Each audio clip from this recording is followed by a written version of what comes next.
नमस्कार साथियों, मैं धर्मेश्वर गौतम स्वागत करता हूं आप सभी का एक बार फिर से एक्सप्लोर पीसीएस के डेली करंट अफेयर्स के इस प्रोग्राम में। जैसा कि आप जानते हैं, डेली करंट अफेयर्स की इस सीरीज में हम उन सभी महत्वपूर्ण खबरों के बारे में पढ़ते हैं जहां से आपकी आगामी परीक्षाओं में प्रश्न पूछे जा सकते हैं। तो चलिए देखते हैं हमारी आज की पहली खबर क्या है। 22 मई को राजा राम मोहन राय का जन्म दिवस मनाया जाता है। अगर आपने हिस्ट्री पढ़ी है तो आप इस नाम से परिचित होंगे।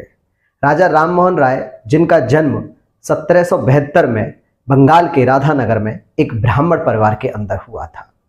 राजा राम मोहन राय ने 1815 में आत्मीय सभा, 1817 में हिंदू कॉलेज और 1825 में वेदांत कॉलेज और सबसे महत्वपूर्ण 1828 में ब्रह्म सभा की स्थापना की थी, जो कि ब्रह्म सभा आगे चल के ब्रह्म समाज के नाम से जानी गई। राजा राम मोहन राय ने 1817 में जो हिंदू कॉलेज की स्थापना की थी, ये डेविड हेयर नाम के एक अंग्रेज के सहायता से हिंदू कॉलेज की स्थापना की थी। राजा राम मोहन राय ने मिरातुल अखबार फारसी भाषा में और संवाद कौमुदी बंगाली भाषा में इन पुस्तकों और पत्रिकाओं का संपादन किया। राजा राम मोहन राय ने 1829 में उस समय के गवर्नर जनरल विलियम बेंटिक के सहयोग से सती प्रथा का उन्मूलन करवाया।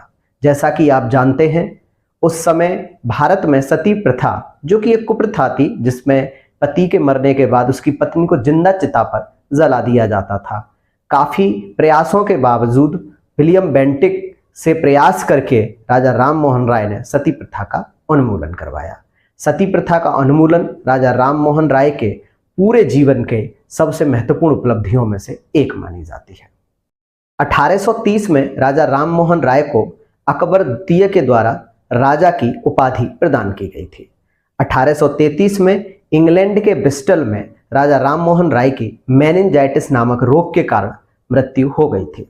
राजा राम मोहन राय ने समाज में व्याप्त कुरीतियों और अंधविश्वासों के विरुद्ध कठोर कदम उठाए थे, जैसे बाल विवाह, सती प्रथा, बहु विवाह, वैश्यागमन और पंडित और ब्राह्मणों के द्वारा जो पाखंड किया जाता था, उसके लिए भी इन्होंने पुरजोर विरोध किया था। नव जागरण का अग्रदूत राजा राम मोहन राय को कहा जाता है। अगली खबर है क्वाड शिखर सम्मेलन 2024। भारत 2024 के क्वाड शिखर सम्मेलन की मेजबानी करेगा। इस बात की घोषणा 2023 के क्वाड शिखर सम्मेलन में प्रधानमंत्री जी के द्वारा की गई है। 2023 का क्वाड शिखर सम्मेलन जापान के हिरोशिमा में आयोजित हुआ। जो क्वाड है, ये 4 देशों का समूह है, जिसमें भारत, अमेरिका, ऑस्ट्रेलिया और जापान, ये चारों मिलकर एक क्वाड समूह का निर्माण करते हैं। क्वाड का गठन 2017 में हुआ था।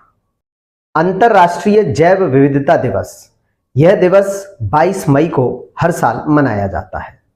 2023 के लिए इस दिवस की थीम है from agreement to action, build back biodiversity. जैसा कि आप जानते हैं, जैव विविधता के संरक्षण के लिए राष्ट्रीय और अंतर्राष्ट्रीय स्तर पर बहुत सारे कदम उठाए जाते हैं। यह दिवस 22 मई को इसलिए मनाया जाता है क्योंकि 22 मई 1992 को नैरोबी में जैव विविधता पर एक सम्मेलन आयोजित हुआ था। अगली खबर है ऑपरेशन करुणा। चक्रवात मोचा से प्रभावित म्यांमार के लिए भारत ने ऑपरेशन करुणा चलाया है।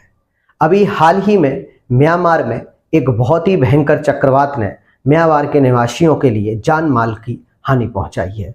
इस चक्रवात का नाम है चक्रवात मोचा। म्यांमार में राहत सामग्री पहुंचाने के लिए इंडियन नेवी के 4 जहाजों को तैनात किया गया है और इन 4 जहाजों के माध्यम से राहत सामग्री लोगों तक पहुंचाई जा रही है। घायलों को अस्पताल लेकर जाया जा रहा है और वहां पर मेडिकल कैंप लगाए जा रहे हैं। चक्रवात मोचा बंगाल की खाड़ी में आया था। इस चक्रवात का नाम चक्रवात मोचा, ये जो सुझाव है, ये यमन देश के द्वारा दिया गया था। विराट कोहली अपने आईपीएल के कैरियर में सर्वाधिक शतक जड़ने का रिकॉर्ड विराट कोहली ने अपने नाम दर्ज कर लिया है। आईपीएल के कैरियर का 7वां शतक जड़ते हुए इन्होंने क्रिस गेल के 6 शतक का रिकॉर्ड तोड़ दिया है। आपको पता होगा आईपीएल में सबसे सर्वाधिक शतक यानी 6 शतक का रिकॉर्ड अभी तक क्रिस गेल के नाम था, जिसे हाल ही में विराट कोहली ने तोड़ दिया है। आईपीएल 2023 के गुजरात टाइटंस के खिलाफ विराट कोहली ने इस रिकॉर्ड को तोड़ा है। यह मैच गुजरात टाइटंस और रॉयल चैलेंज बेंगलोर के बीच में हो रहा था। विराट कोहली आरसीबी के बल्लेबाज हैं और यह मैच बेंगलुरु में खेला गया था।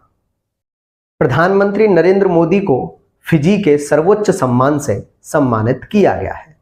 पीएम नरेंद्र मोदी को फिजी के सर्वोच्च सम्मान companion of the order of Fiji से नवाजा गया है। फिजी के प्रधानमंत्री सित्विनी राबुका के द्वारा यह सम्मान दिया गया है। पापुआ न्यूगिनी देश के द्वारा भी प्रधानमंत्री को एक सर्वोच्च सम्मान से नवाजा गया है। साथियों, तो ये थी पिछले एक दिन की कुछ महत्वपूर्ण खबरें जो कि आपकी परीक्षा के लिए बहुत ही ज्यादा उपयोगी हो सकती हैं। आपको हमारी डेली करंट अफेयर की ये सीरीज कैसी लगी, प्लीज कमेंट सेक्शन में जरूर बताइएगा। और अगर आप हमारे चैनल पर नए हैं तो चैनल को सब्सक्राइब जरूर कर दीजिएगा, क्योंकि ये डेली करंट अफेयर की सीरीज है।